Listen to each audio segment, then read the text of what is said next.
Duracell. The copper top battery. It makes all your toys last longer. In 1780, Italian professor Luigi Galvani was dissecting a frog in his laboratory at the University of Bologna. He'd done this countless times. Anatomy was his specialty, and frogs were common experimental subjects. But this particular dissection would change scientific history. Galvani's assistant touched the frog's exposed nerve with a metal scalpel. At that precise moment, a nearby electrostatic generator discharged. The dead frog's leg twitched violently, as if alive. Galvani was astonished. The leg had moved without any apparent external force. He repeated the experiment carefully. Each time electrical charge was present and metal touched the frog's nerve, the leg contracted. This wasn't random. It was reproducible. Galvani was witnessing something fundamental about electricity and life. Galvani developed a theory. Animals contained animal electricity in their tissues. This electrical fluid was stored in muscles like charge in a Leyden jar, a common electrical device of the era. When metal connected nerve to muscle, the stored electricity discharged, causing contraction. He published his findings in 1791, describing numerous experiments with frog legs and various metals. The scientific community was fascinated. The connection between electricity and biological motion was revolutionary. Perhaps electricity was the life force itself. But another Italian scientist, Alessandro Volta, was skeptical. Volta was professor of physics at the University of Pavia and one of Europe's leading electrical researchers. He read Galvani's paper carefully and suspected a different explanation. Volta didn't believe electricity resided in the frog. Instead, he theorized that the electricity was generated by contact between different metals in the presence of moisture. The frog's tissue was merely a conductor, a wet, salty medium, allowing electrical current to flow. This disagreement created scientific controversy that lasted years. Galvani insisted on animal electricity. Volta argued for metallic electricity. Both conducted experiments to support their positions. The debate was passionate, sometimes personal, and ultimately productive. Volta began systematic experiments with metals and moisture, deliberately excluding animal tissue. He placed different metals in contact, separated by brine-soaked cloth or cardboard. He could detect electrical effects without any biological material present. In 1799 and 1800, Volta constructed a device that would settle the debate, the voltaic pile. He stacked alternating discs of zinc and copper, separated by cardboard, soaked in salt water or dilute acid. The stack produced continuous electrical current, steady, reliable, and entirely non-biological. The pile was revolutionary. Previous electrical devices, electrostatic generators and Leyden jars, produced sparks or stored charge temporarily. Volta's pile generated continuous current for hours or days. This was fundamentally new. Volta demonstrated that the frog's leg twitched, not because of animal electricity, but because of electrical current generated by metallic contact. Galvani had discovered something important. Electricity could cause muscle contraction, but he'd misunderstood the source.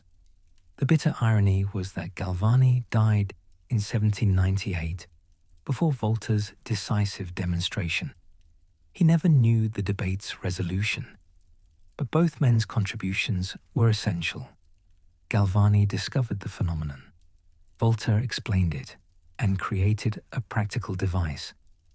The frog that twitched in 1780 had, through 2 decades of debate and experimentation, led to the battery.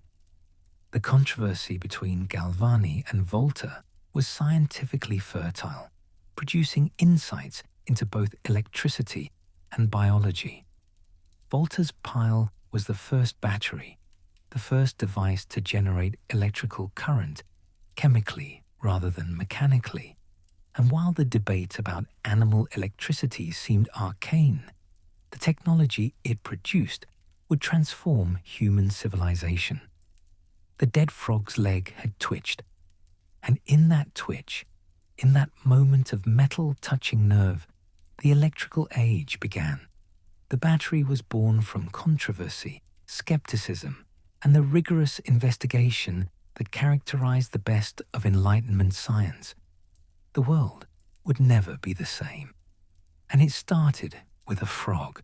Alessandro Volta's voltaic pile was deceptively simple, a stack of metal discs with moisture between them. But this simple arrangement unleashed chemical forces that generated continuous electrical current, something no device had achieved before. The construction was straightforward. Volta used zinc and copper discs, each about the size of a modern coin. Between each pair of discs, he placed cardboard or cloth soaked in brine, salt water, or dilute sulfuric acid. The pattern repeated: zinc, separator, copper, zinc, separator, copper, continuing upward. The stack could be any height. More disc pairs produced higher voltage. The pile name reflected the vertical stacking. Volta's demonstrations used piles of 20 to 60 pairs, creating substantial electrical effect. The terminals were crucial: a wire attached to the zinc disc at the bottom and another to the copper disc at the top allowed the current to flow through external circuits. Touch these terminals to your tongue, and you taste the distinctive metallic, tingling sensation of electricity.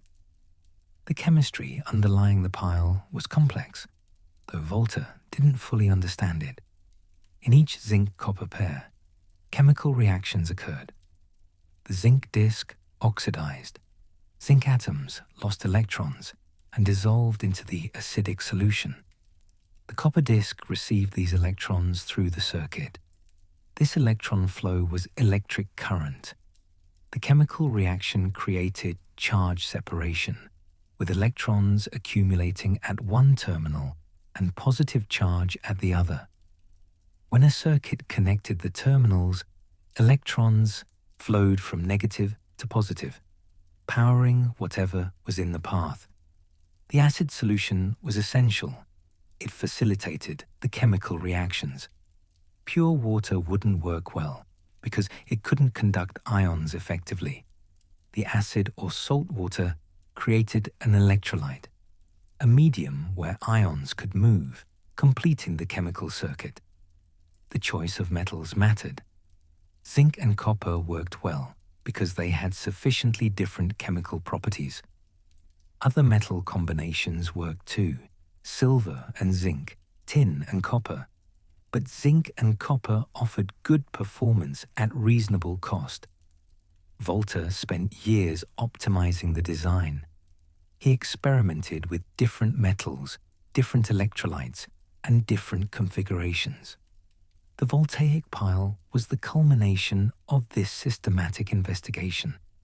An alternative design, the crown of cups, arranged the metal pairs in individual containers of electrolyte rather than stacking them.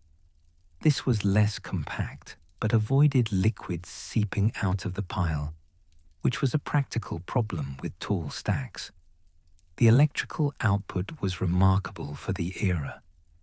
A substantial pile could produce enough current to cause noticeable heating in wires, to shock someone who touched the terminals, or to decompose water through electrolysis, splitting it into hydrogen and oxygen gases. This last effect, electrolysis, fascinated early researchers. Passing electrical current through water created visible gas bubbles.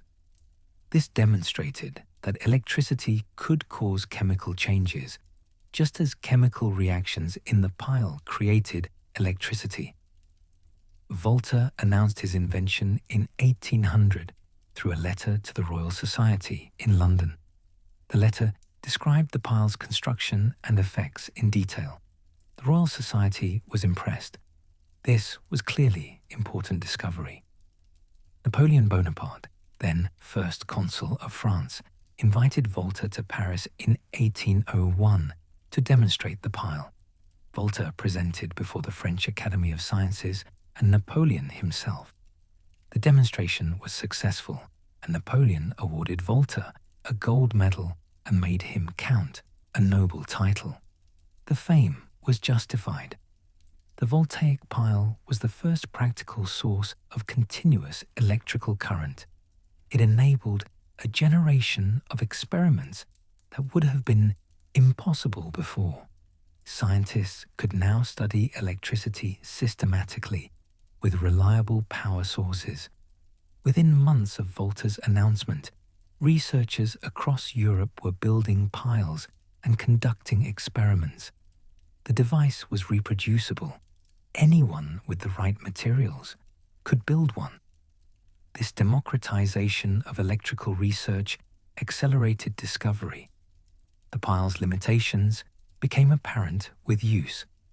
The zinc gradually dissolved, eventually consuming enough metal that the pile stopped working. The electrolyte evaporated or dried out. The performance degraded over hours or days of use. But these were engineering problems, not fundamental flaws. The principle was sound. Chemical energy could be converted to electrical energy continuously and reliably.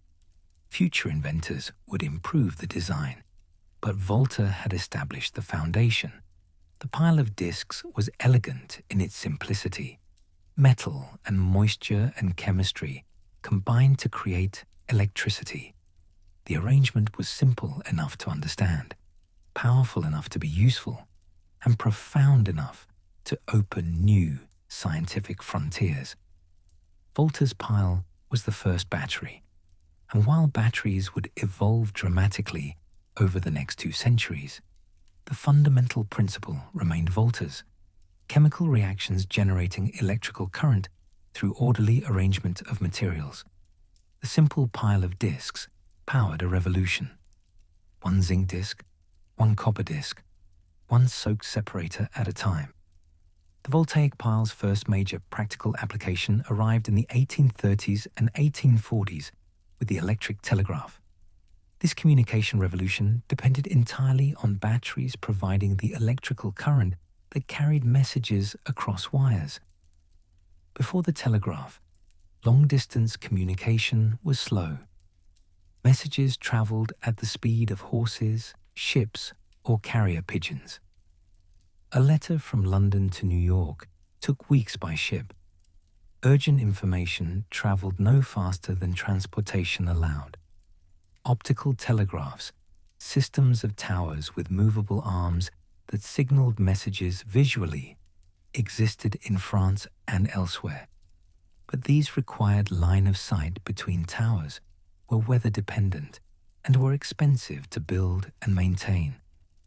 The electrical telegraph promised instantaneous communication over any distance the wire could reach. Electrical current traveled through wires at nearly the speed of light.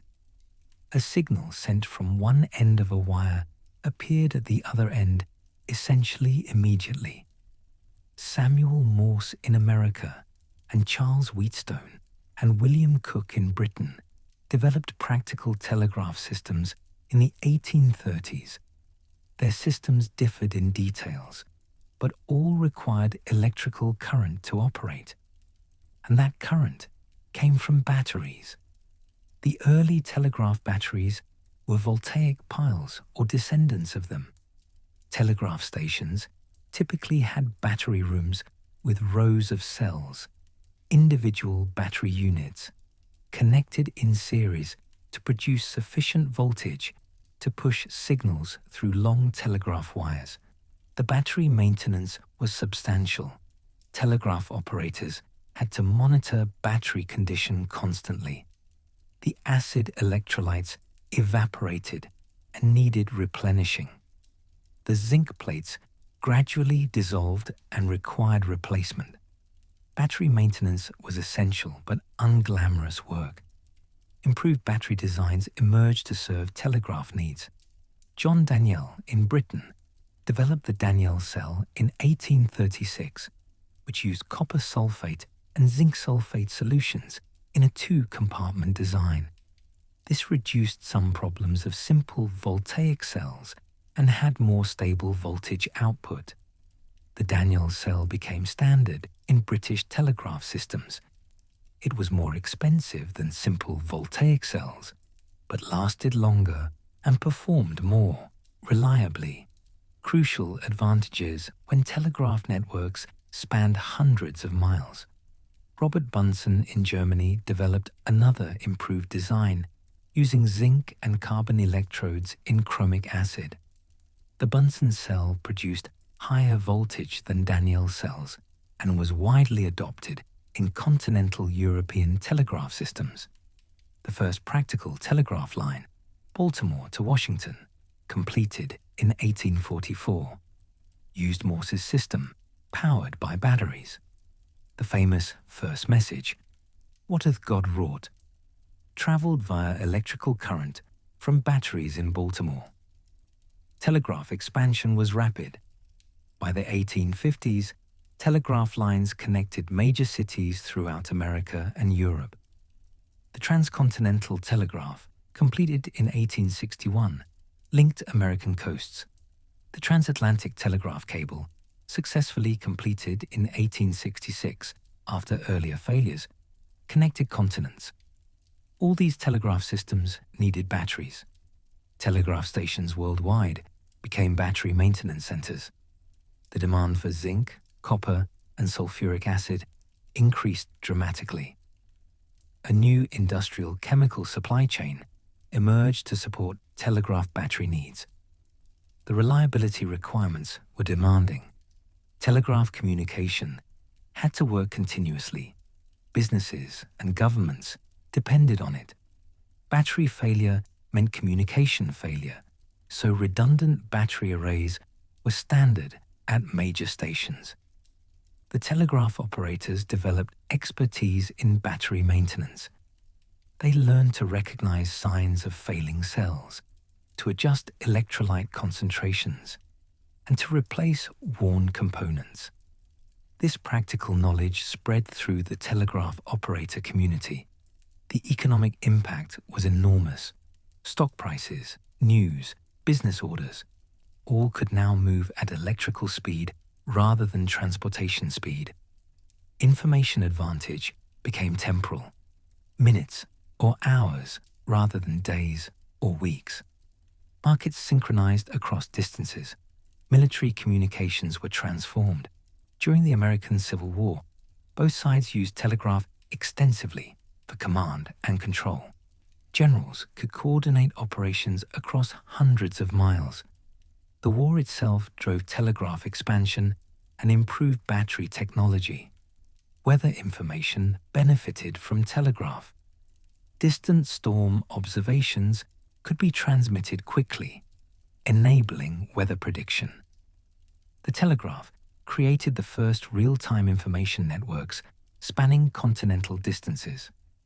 The social impact was equally profound.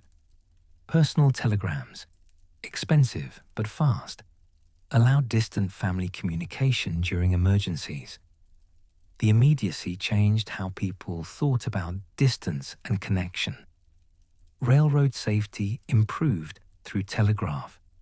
Stations could communicate train positions, preventing collisions and coordinating schedules. The combination of railroad and telegraph infrastructure reshaped transportation and communication simultaneously. By 1900, hundreds of thousands of miles of telegraph wire crisscrossed the developed world. And behind every message, powering every signal, were batteries, descendants of Volta's pile, refined and optimized for continuous, reliable service. The telegraph's heartbeat was electrical, the pulse of current flowing from batteries through wires, carrying human thought at the speed of light.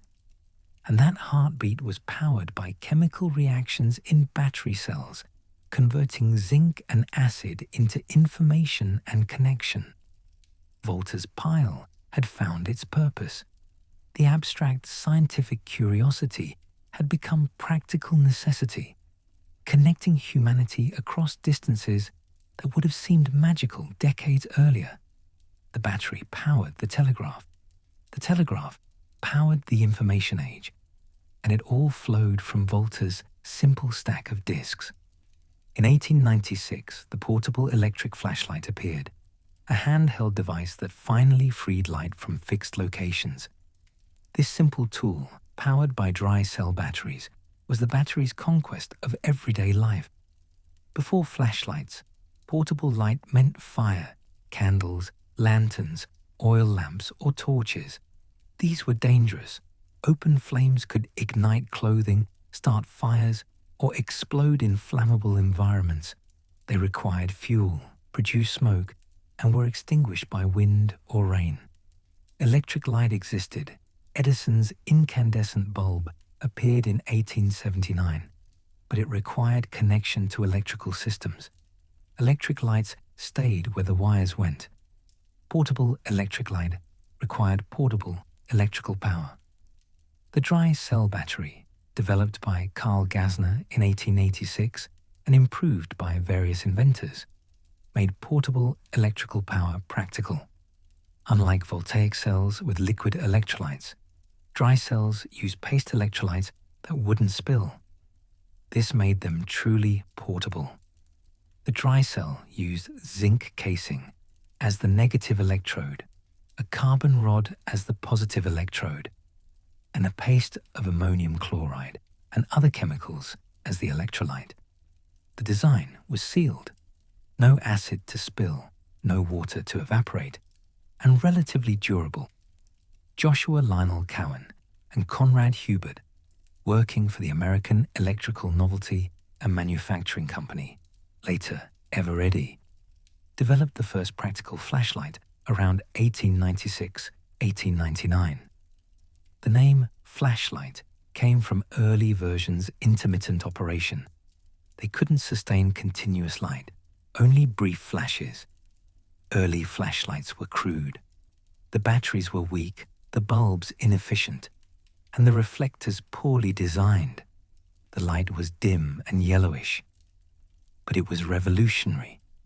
Electrical light you could carry in your hand, with no fire, no fuel, and simple on-off control. The police departments adopted flashlights quickly. Officers patrolling at night could illuminate dark areas without carrying bulky lanterns. The electrical light didn't reveal the officer's position as obviously as a flame would. Tactical advantage combined with practical convenience. Night watchmen and security guards similarly valued flashlights. The ability to inspect dark buildings without fire risk was significant. Industrial facilities with flammable materials particularly benefited from flameless portable light. Miners adopted flashlights enthusiastically, though explosive gases in some mines required specially designed safety flashlights. The sealed electrical light was far safer than the open flame lamps that had caused countless mine explosions and deaths. The military applications were obvious. Soldiers needed portable light for nighttime operations, map reading, and signaling. Flashlights became standard military equipment by World War I. The demands of war drove improvements in battery technology and flashlight design. Camping and outdoor recreation benefited. Flashlights eliminated the danger of tent fires from lanterns and the difficulty of maintaining oil lamps in wilderness conditions. The outdoor recreation industry that flourished in the early 20th century adopted flashlights as essential equipment. automobile emergency equipment included flashlights by the 1910s and 1920s. When cars broke down at night, a common occurrence with early automobiles, drivers needed light for repairs. Flashlights solved this problem safely. Home use expanded through the early 1900s. Homeowners discovered numerous applications, checking dark basements, outdoor work after sunset, emergency lighting during power outages. The flashlight became a common household item. The battery technology improved continuously. Zinc-carbon batteries became more reliable and longer lasting. The National Carbon Company, later part of Energizer, and Eveready competed to produce better batteries, driving innovation through market competition. The alkaline battery, developed in the 1950s and popularized by Duracell in the 1960s, dramatically improved flashlight performance. Alkaline chemistry provided more energy density and better performance at low temperatures than zinc carbon cells. Flashlight design evolved. Better reflectors focused light more effectively. Improved switches allowed reliable on-off control. Diverse sizes served different applications, tiny keychain lights to large spotlight-style flashlights. The LED revolution in the late 20th and early 21st centuries transformed flashlights again.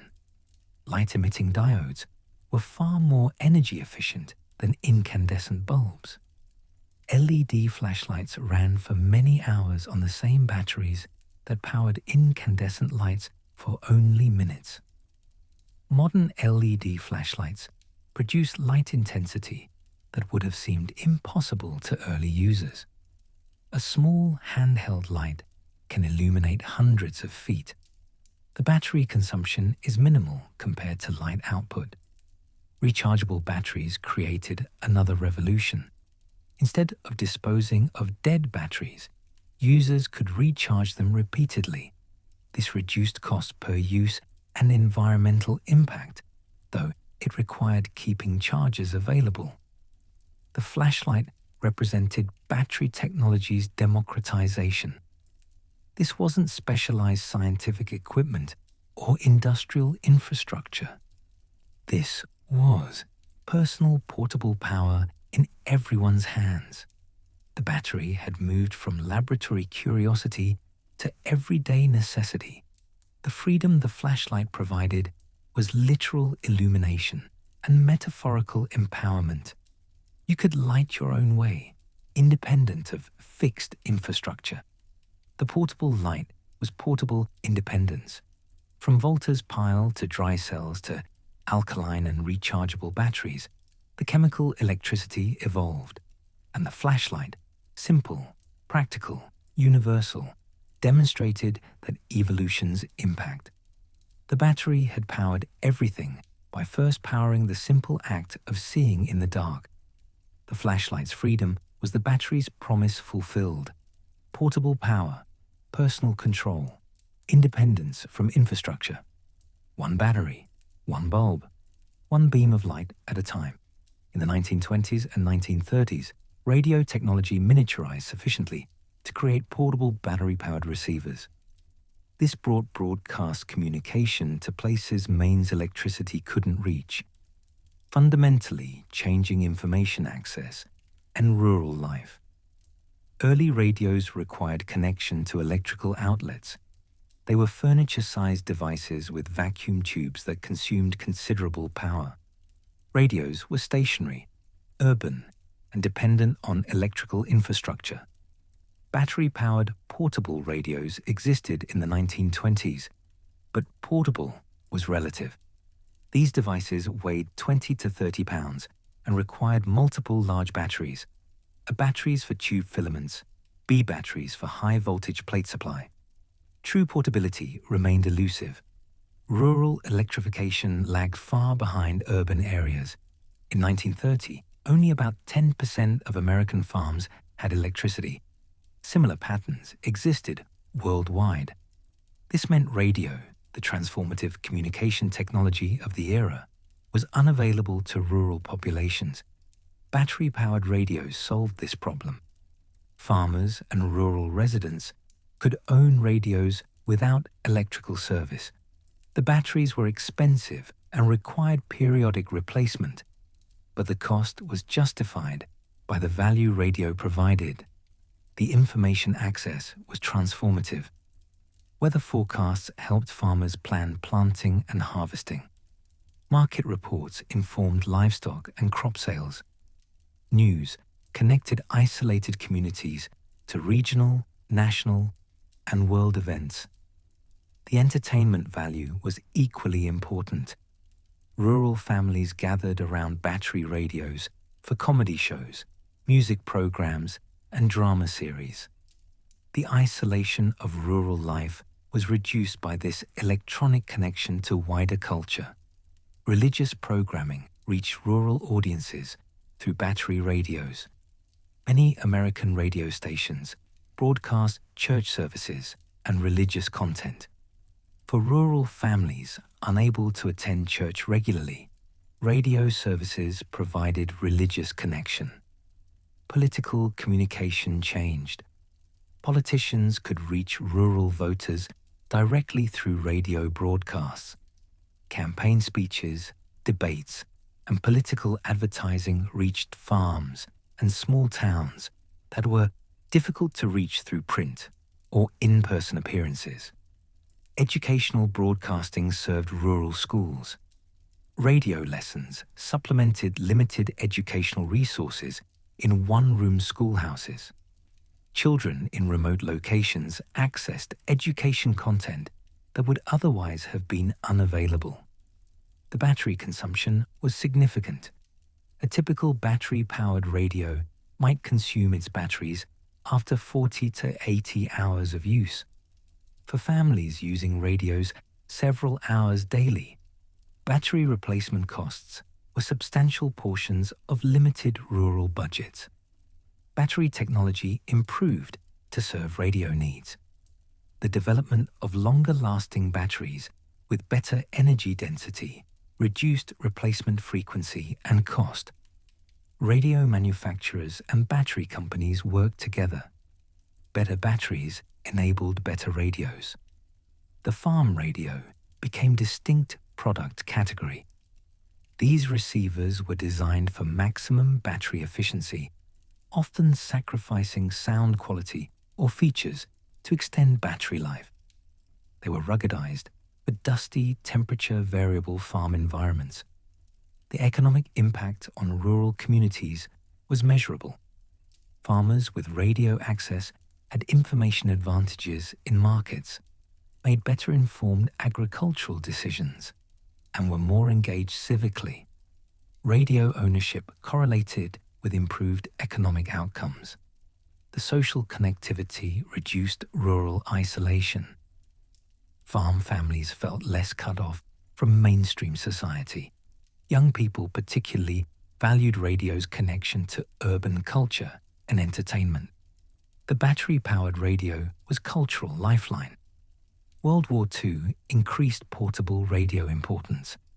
Military portable radios coordinated operations in locations without infrastructure.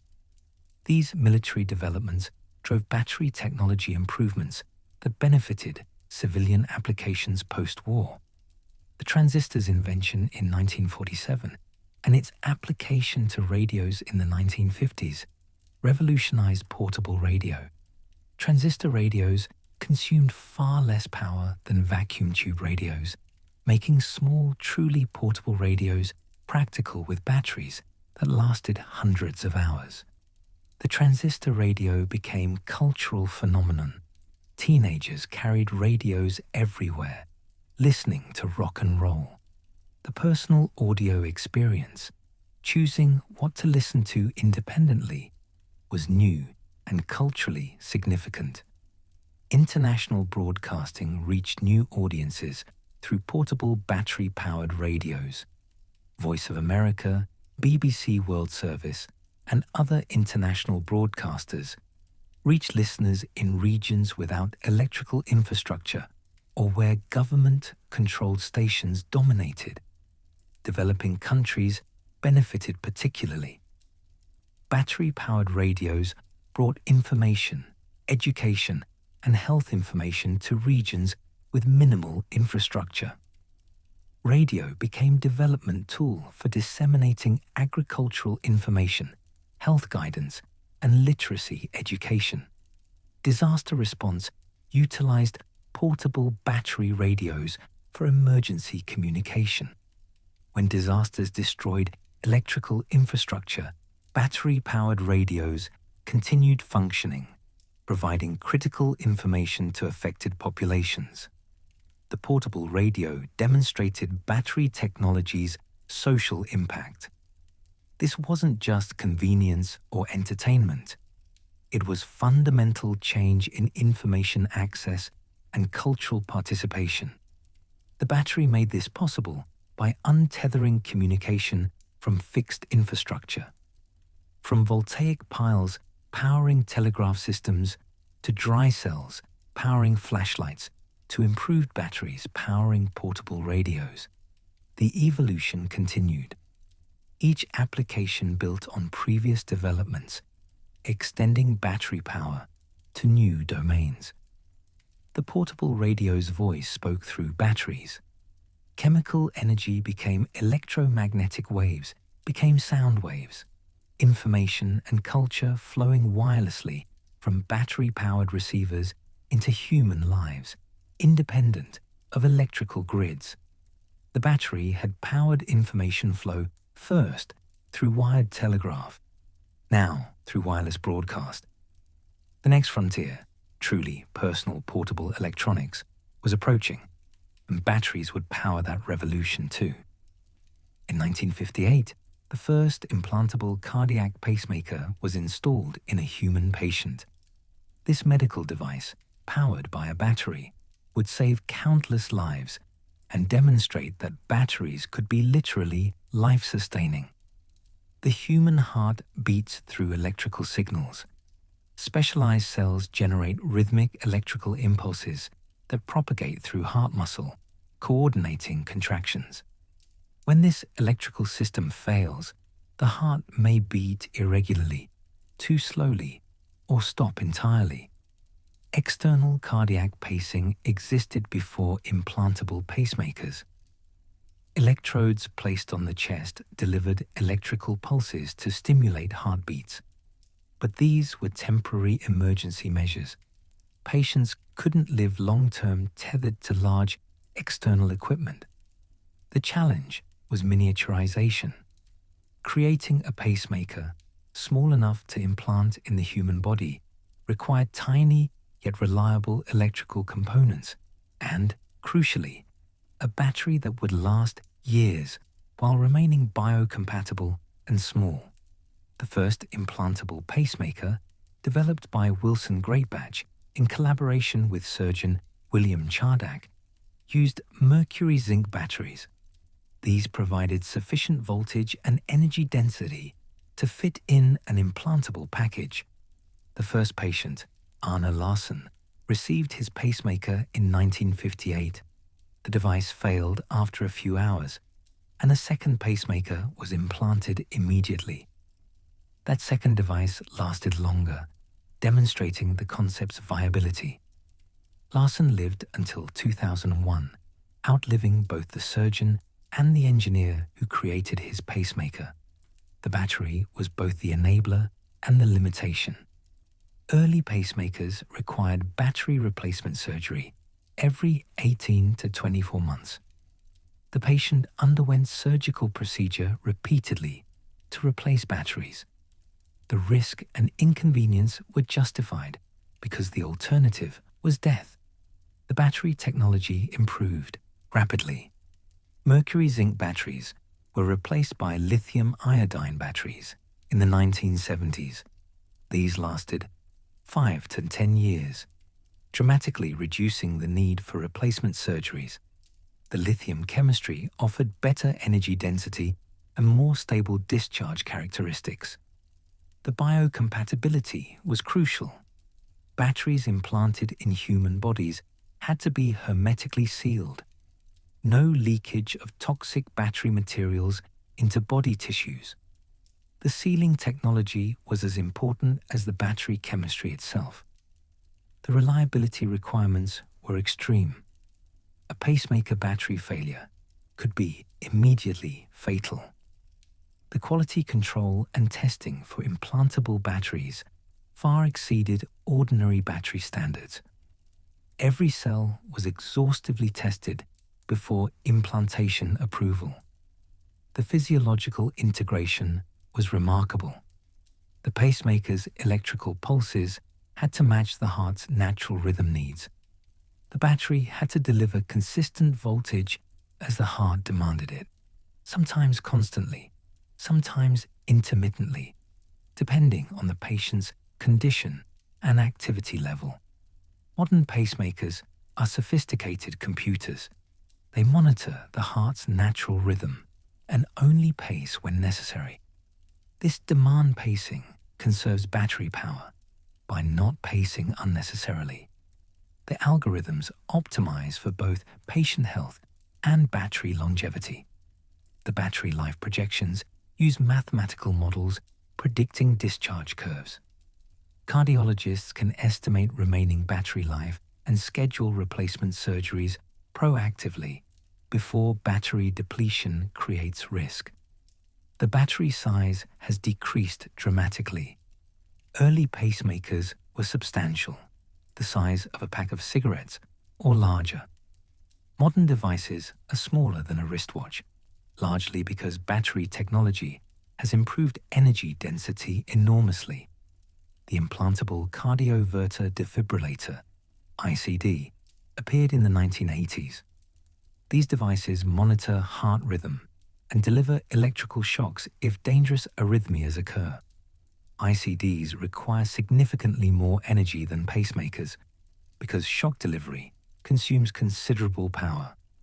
The battery challenges for ICDs are more demanding than pacemakers. The battery must provide steady low current for monitoring and occasional high current pulses for shocks. Dual capacity requirements complicated battery design. Rechargeable implantable batteries have been developed. Some devices can be recharged through the skin using inductive coupling, wireless power transfer. This could eliminate replacement surgeries entirely, though the technology requires patient compliance with regular recharging. Other implantable medical devices followed pacemakers' success. Neurostimulators for chronic pain, cochlear implants for hearing, deep brain stimulators for Parkinson's disease, all depend on implantable batteries based on the technology developed for pacemakers. The economic calculus was interesting. Implantable devices were expensive, tens of thousands of dollars, including surgery.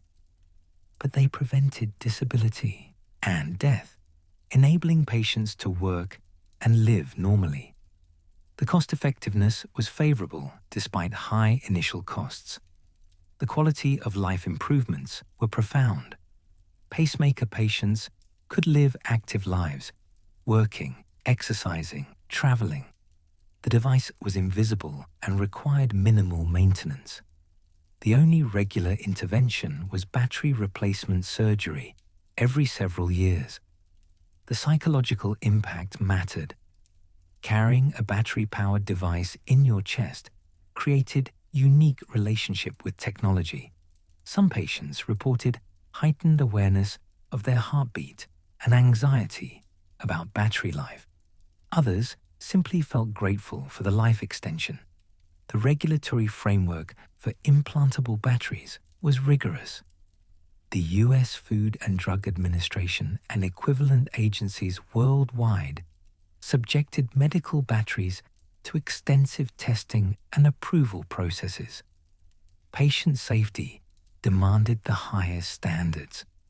The pacemaker's pulse was powered by chemistry, lithium and iodine combining in controlled reactions, releasing electrons, generating voltage, creating electrical pulses that commanded the heart to beat. The abstraction of chemical energy became the rhythm of life itself. Volta's pile had powered telegraph signals, flashlight beams, and radio voices. Now it powered heartbeats.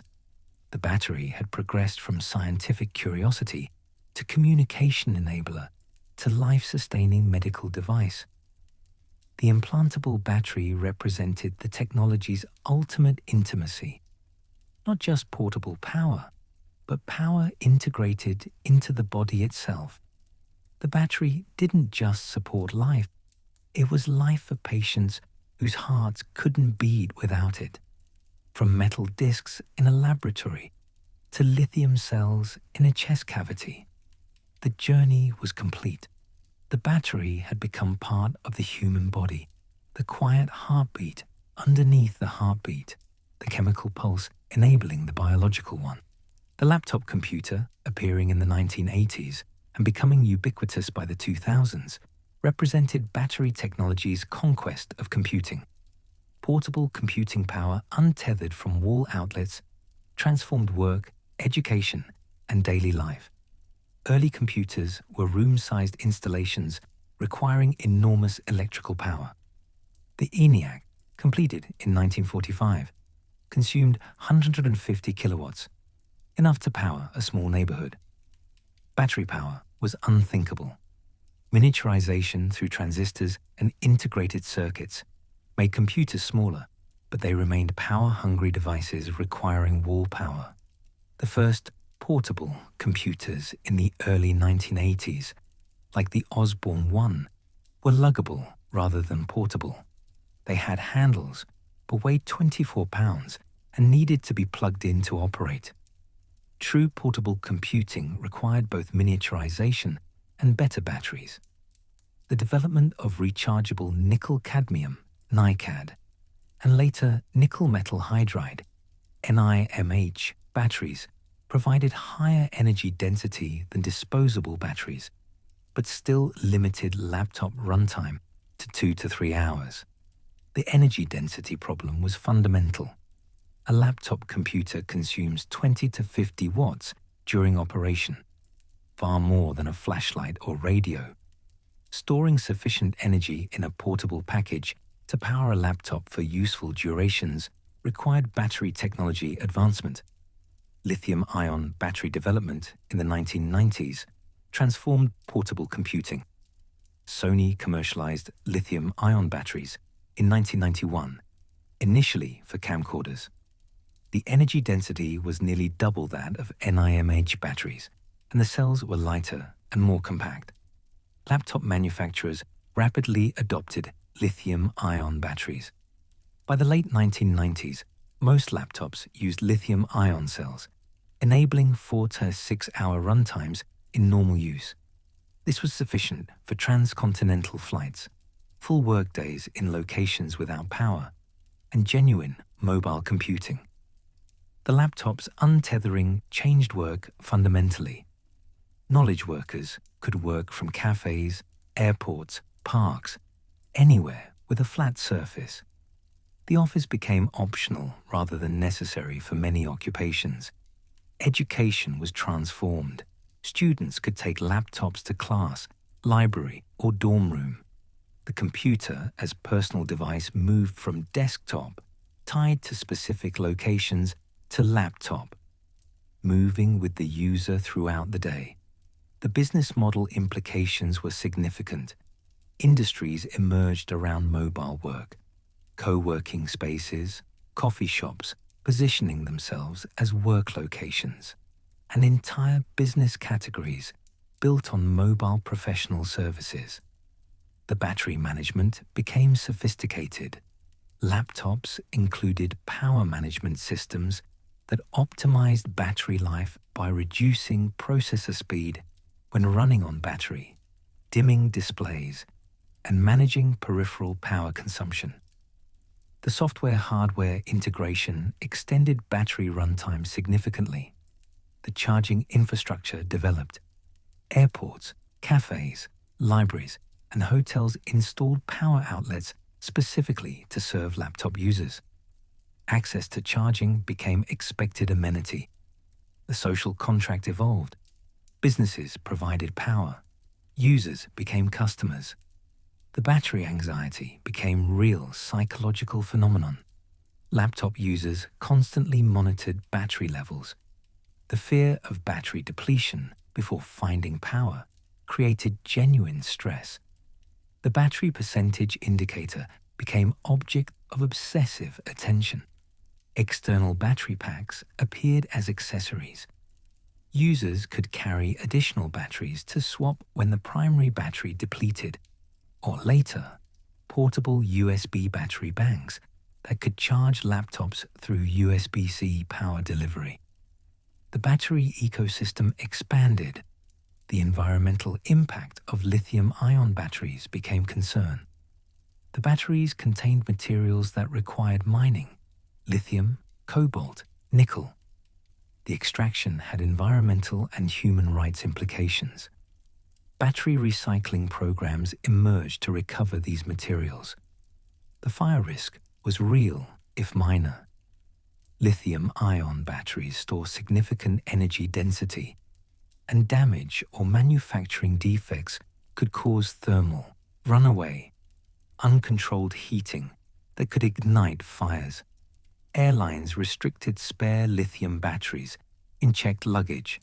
The smartphone evolution built on laptop battery technology. Smartphones were essentially miniature computers requiring even more sophisticated battery management. The entire mobile computing revolution depended on battery technology advancement.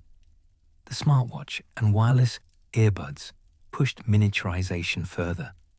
These devices had to be small, lightweight, and still provide hours of operation. Battery technology was constantly challenged to pack more energy into smaller spaces. The fast charging technology emerged. Smartphones and laptops could charge to 50% or 80% in 30 to 45 minutes with appropriate chargers. This reduced charging downtime and made devices more practical for full-day mobile use. The cloud computing shift reduced local processing demands somewhat, moving computational work to distant data centers. This reduced laptop power consumption for some tasks, extending battery life. The battery constraints influenced computing architecture. The gaming laptops faced particular battery challenges. High-performance graphics and processors consumed enormous power. Gaming laptops often had 2 to 3 hour battery lives, even with large batteries. True mobile gaming computing remained elusive.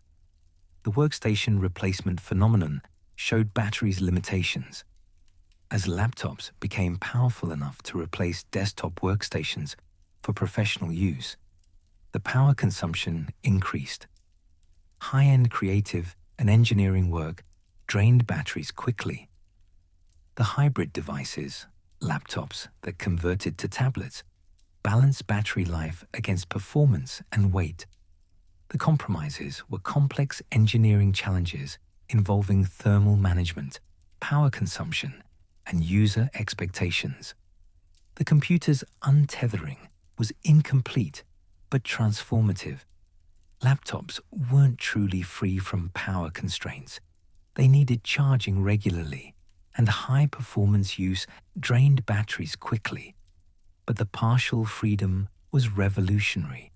From Volta's pile to lithium-ion cells to whatever battery chemistry comes next, the progression enabled computing to escape the desktop. The battery powered the mobility that defined 21st century computing. The untethering continues. As battery technology improves, the freedom increases. The battery's silent chemical reactions power the thoughts, work, and creativity flowing through billions of portable computers worldwide. The electric vehicle represents battery technology's most ambitious application yet, powering multi-ton vehicles for hundreds of miles using stored chemical energy. This challenge has driven battery innovation more intensely than any previous application. electric cars aren't new. In the late 1890s and early 1900s, electric vehicles were common, actually more numerous than gasoline cars initially. They were quiet, clean, and easy to operate compared to cranky internal combustion engines.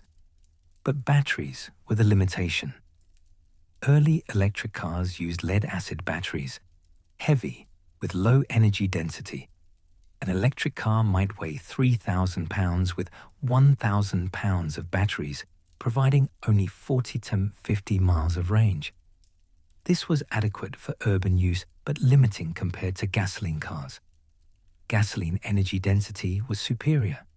A gallon of gasoline weighs about 6 pounds and contains energy equivalent to approximately 40 pounds of lead-acid batteries. This enormous advantage, combined with fast refueling versus slow charging, made gasoline cars dominant by the 1920s. Electric cars nearly vanished. From the 1930s through the 1990s, electric vehicles were curiosities, golf carts, industrial equipment, and experimental vehicles. The battery technology wasn't competitive with gasoline for transportation. The environmental concerns, particularly air pollution and later climate change, revived interest in electric vehicles. Zero tailpipe emissions made electric cars attractive for reducing urban air pollution. The greenhouse gas emissions from electricity generation were lower than gasoline combustion per mile driven. But batteries remained the barrier. Creating electric cars with acceptable range, performance, and cost required battery technology that didn't exist in the 1990s. Lithium-ion battery development for portable electronics created the foundation. Tesla Motors, founded in 2003, recognized that laptop batteries, thousands of small lithium-ion cells, could be packaged into electric car battery packs. The Tesla Roadster, produced from 2008 to 2012, demonstrated the viability. Using nearly 7,000 laptop-style lithium-ion cells, the Roadster achieved 240-mile range and could accelerate faster than most sports cars. The performance shattered assumptions about electric vehicles. The battery cost was substantial. The battery pack represented about half the vehicle's cost. This made early Tesla vehicles expensive luxury cars. But the proof of concept was clear. Lithium-ion technology could power practical electric vehicles. The energy density improvements continued. Lithium-ion chemistry advanced, packing more energy per kilogram. Cell design optimized for automotive use. Larger format cells than laptop batteries, with packaging and cooling designed for vehicle installations. The economies of scale began reducing costs. As production volumes increased, battery costs declined. The cost per kilowatt-hour fell from over $1,000 in 2010 to around $150 by 2023. This made electric vehicles increasingly cost-competitive with gasoline cars. The charging infrastructure emerged. Public charging stations proliferated in cities and along highways. Fast charging technology developed, reducing charging time from hours to 20 to 40 minutes for significant range restoration. The range anxiety, fear of battery depletion before reaching charging, was real but declining. Modern electric vehicles achieve 250, 400 miles on a charge, covering daily driving needs for most users. The vast majority of trips are within a single charge range. The battery lifetime became crucial consideration. Automotive batteries needed to last 100,000, 200,000 miles with minimal degradation. The warranty and testing requirements were demanding. Manufacturers guaranteed battery capacity retention over extensive periods. The battery thermal management was critical. Batteries perform poorly in extreme temperatures. Cold reduces capacity. Heat accelerates degradation. Electric vehicles include sophisticated battery cooling and heating systems to maintain optimal temperature ranges. The second-life batteries created new markets. When automotive batteries degraded below acceptable vehicle performance, typically around 70–80% capacity, they still functioned well for stationary energy storage. Used EV batteries found applications in home energy storage and grid support. The recycling challenges and opportunities were significant. Electric vehicle batteries contain valuable materials: lithium, cobalt, nickel. Developing efficient recycling processes could recover these materials, reducing environmental impact and material costs. The geopolitics of batteries became a strategic concern. Battery materials came from specific regions: lithium from Australia and South America, cobalt from the Congo. Control over these materials created supply chain dependencies and ethical concerns about mining conditions. The solid-state batteries represented next frontier. These replaced liquid electrolytes with solid materials, promising higher energy density, better safety, and faster charging. Multiple companies were developing solid-state technology, with commercialization expected in the 2020s. The vehicle-to-grid concept emerged. Electric vehicles could potentially feed power back to electrical grids during peak demand, using vehicle batteries as distributed energy storage. This bidirectional charging could help stabilize grids with intermittent renewable energy. The electric car's promise was environmental and practical: zero-emission transportation with lower operating costs. But realizing this promise required battery technology advancement. Every range increase, cost decrease, and charging speed improvement brought the promise closer to reality. From Volta's pile to the massive battery packs powering modern electric vehicles, the scale expansion was extraordinary. A Tesla Model 3 battery pack contains roughly the same energy as 5,000 smartphones or 50,000 of Volta's original piles. The electric car's promise was powering transportation's transformation. The battery that had powered everything was now powering vehicles, not just moving electrons through wires, but moving people and goods across landscapes. The chemical reactions in millions of battery cells were translating to motion on roads worldwide. The battery's conquest continued, one electric mile at a time. The battery's newest frontier isn't portable devices, but stationary ones. Massive battery installations that store energy for electrical grids. This application could transform how society generates and uses electricity. Traditional electrical grids operate on instantaneous balance. Electricity generated must match consumption moment by moment. This requires keeping power plants running constantly to meet demand as it varies throughout the day. Renewable energy, solar and wind, creates matching challenges. Solar panels generate power only when the sun shines. Wind turbines only when wind blows. This intermittency conflicts with constant demand. Energy storage could solve this problem. Generate electricity from renewables when available. Store it in batteries. Release it when needed. This would allow grids to rely more on renewable energy despite its variable nature. The scale is enormous. A city might need gigawatt-hours of storage, billions of watt-hours, to store enough energy for significant grid buffering. This requires battery installations the size of warehouses or football fields. The cost historically made grid storage impractical. Batteries expensive enough to make portable devices costly were absurdly expensive at grid scale. But declining lithium-ion costs have brought grid storage toward economic viability. The first large-scale battery installations appeared in the 2010s. Tesla's installation in South Australia, 129 megawatt-hours of lithium-ion batteries, demonstrated grid-scale storage's viability. The installation responded to grid instabilities faster than conventional power plants could. The applications extended beyond renewable buffering. Batteries could provide frequency regulation, maintaining grid electrical frequency precisely at 50 or 60 Hz.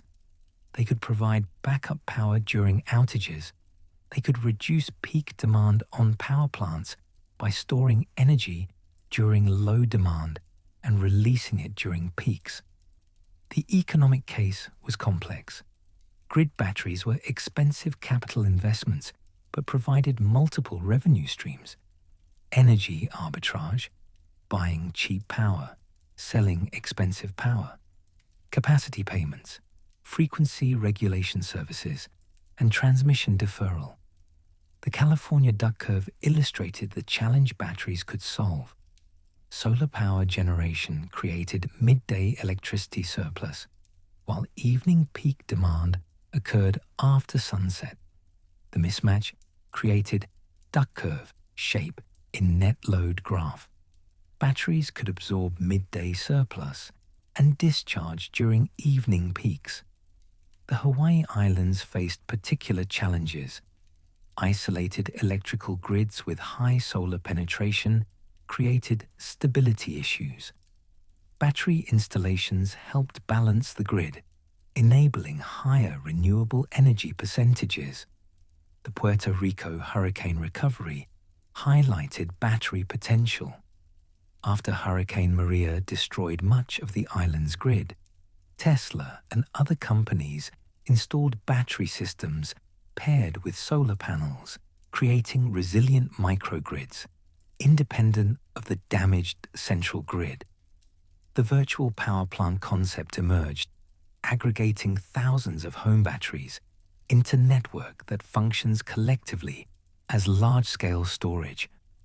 Companies like Sunrun and Tesla coordinate distributed residential batteries to provide grid services. The Second Life electric vehicle batteries found application in grid storage. Batteries too degraded for vehicles retained 70–80% capacity suitable for stationary storage. This created cascading use, first in vehicles, then in grid storage, before recycling. The flow batteries offered alternative to lithium-ion. These pumped liquid electrolytes through electrochemical cells, storing energy in external tanks. Flow batteries could scale capacity independently of power output and lasted through more charge-discharge cycles. The compressed air energy storage represented non-chemical approach. Excess electricity compressed air into underground caverns. Releasing the air later drove turbines generating electricity. This achieved similar grid balancing without batteries. The pumped hydro storage was oldest grid storage method, pumping water uphill to store energy, releasing it through turbines to generate electricity. But pumped hydro required specific geography. Batteries worked anywhere. The seasonal storage challenge remained unsolved. Daily and weekly storage was becoming practical, but seasonal storage, storing summer solar energy for winter use, required storage capacities and durations beyond current battery economics. The hydrogen energy storage offered potential seasonal solution. Excess electricity could produce hydrogen through electrolysis. The hydrogen could be stored long-term and later converted back to electricity through fuel cells or combustion. But efficiency losses were significant. The transmission deferral value was substantial. Instead of building expensive high-voltage transmission lines to serve peak demand, utilities could install batteries near demand centers, storing off-peak energy for local peak consumption. The resilience benefits were increasingly valued. climate change was increasing extreme weather frequency. Batteries provided backup power during grid outages, maintaining essential services and preventing cascading failures. The mega projects were being proposed, gigawatt-scale battery installations that would be among the world's largest batteries. These represented battery technology's transformation from portable power to infrastructure-scale storage. The environmental impact of massive battery installations raised questions. The materials extraction, lithium mining, cobalt mining, had ecological and social costs. The benefits of renewable energy enablement had to be weighed against these impacts. The battery recycling became crucial at grid scale. Eventually, grid batteries would need replacement. Recycling programs could recover valuable materials and reduce environmental impact. The circular economy for batteries was becoming essential. The grid's battery represented the technology's full circle. Volta's pile had powered telegraph systems, the first electrical grid in a sense. Now batteries were becoming integral to electrical power grids, enabling the clean energy transition. From powering individual devices to powering entire communities, the battery's applications had expanded as far as seemed possible. The chemical energy storage that began with metal disks in a laboratory now stabilized electrical grids serving millions. The grid's battery was powering the future, storing renewable energy, providing resilience, and enabling the transformation to sustainable electricity systems. One massive battery installation at a time, the world was being rewired around stored chemical energy. It's quiet now. In your pocket, in your laptop, in your phone. There are batteries. Right now, chemical reactions are proceeding slowly, maintaining charge, ready to release electrons when needed. The batteries wait, patient and silent. Tomorrow, you'll use them without thinking. You'll check your phone. The battery will power the screen, the processor, the radios communicating with cell towers. You'll start your laptop. The battery will surge with current, powering components that boot the operating system. Think about those batteries. Inside sealed cases, layers of materials, lithium, cobalt oxide, graphite, electrolytes, are carefully arranged. When you draw current, lithium ions flow through the electrolyte from one electrode to the other. Electrons flow through the external circuit, powering your devices. This happens billions of times daily, worldwide. Billions of batteries powering billions of devices. The chemical reactions Volta discovered in 1800 are occurring in your pocket right now, releasing energy on demand. Consider the history contained in that battery. From Galvani's frog leg to Volta's pile, to Daniel's cells, to dry cells, to lithium ion. Each advancement built on previous discoveries.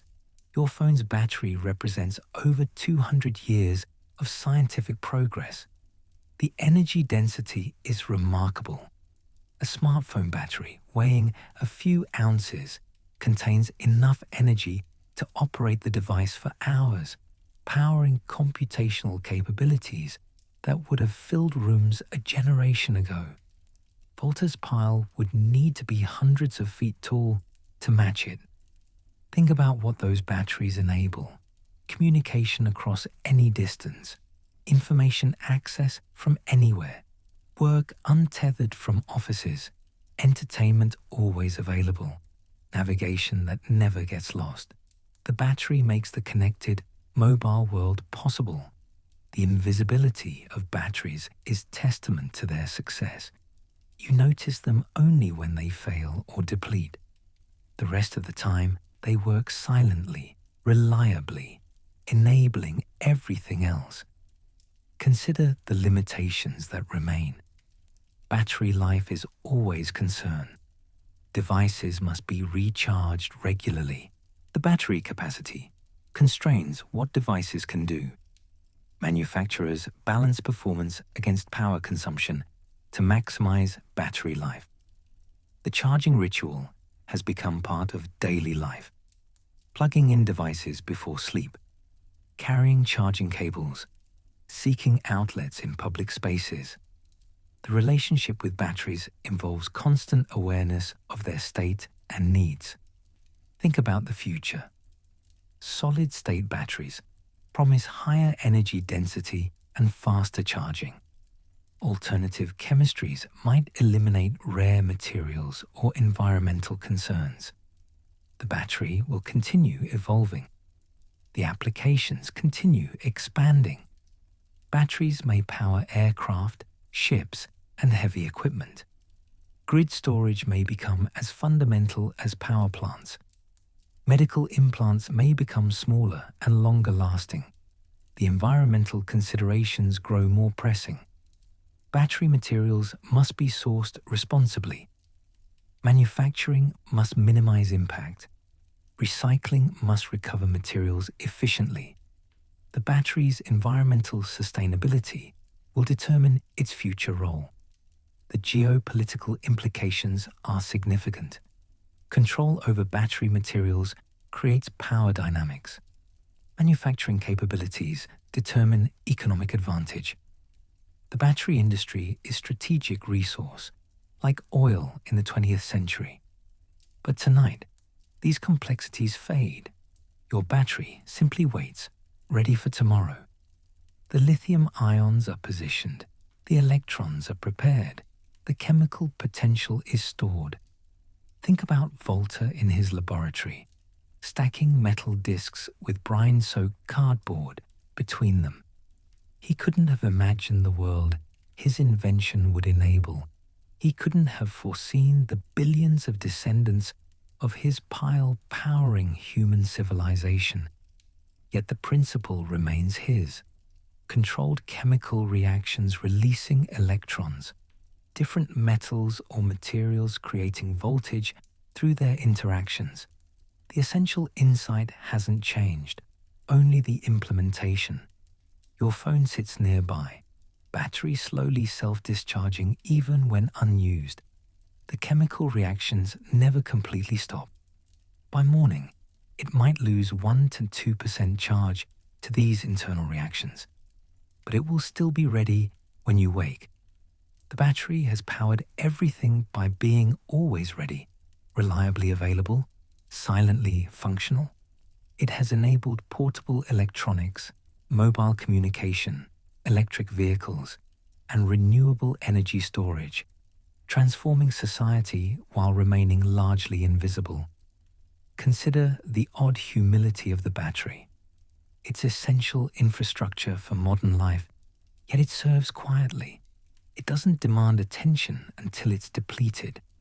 Then suddenly, when battery warnings appear, we realize our dependence. The battery anxiety is real, the fear of depletion before reaching power. This psychological phenomenon didn't exist before portable electronics. Now it's universal experience, the constant background awareness of battery status. But the batteries handle their role dutifully. They charge when we provide power. They discharge when we demand it. They maintain their capacity through hundreds of cycles. They fail gracefully, giving warnings before dying completely. Sleep well. Your batteries are charged, ready for tomorrow's demands. The chemical reactions wait, poised to release stored energy when you need it. The electrons are lined up, ready to flow through circuits and power your day. From Volta's laboratory to your pocket, from metal discs to lithium-ion cells, from scientific curiosity to essential technology, the journey is complete. The battery that powered everything continues its quiet work. Tomorrow, the chemical reactions will resume full force. The electrons will flow, the devices will function, and you'll participate in the ongoing revolution that began with a pile of metal discs in 1800. The battery waits, patient, ready, essential. The invisible power that changed the world, one chemical reaction at a time. From Volta's frog to your phone, from telegraph to electric car, from flashlight to grid storage, the battery powered it all. And tomorrow, it will power everything again. Silently, reliably, essentially. Sleep well. Your batteries are ready. The electrons wait. The revolution continues.